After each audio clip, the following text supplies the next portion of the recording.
সম্মানিত ভালোবাসার বন্ধুগণ, আপনারা যে ভিউটি দেখতে পাচ্ছেন এটি কিন্তু পশ্চিম আকুর পাড়ার ভিউ।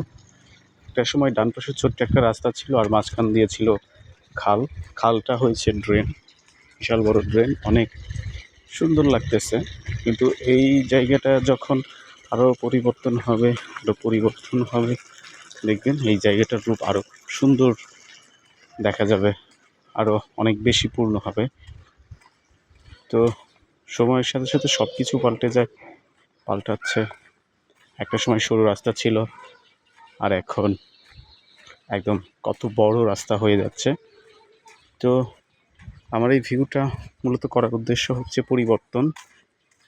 পরিবর্তনটা কি, যে মানুষ এবং মানুষের সাথে সাথে বাহ্যিক পরিবেশ পরিস্থিতি, সেটা রাস্তাঘাট মাঠ সব কিছু কত পরিমাণে পাল্টে যায়, কত পরিমাণে পরিবর্তন হয়ে যায়। তো যখন এই পরিবর্তনটা আসবো, ইনশাআল্লাহ আমি যদি পেজটা কন্টিনিউ করি আপনাদেরকে সেটাও দেখানোর চেষ্টা করবো। আল্লাহ হাফেজ।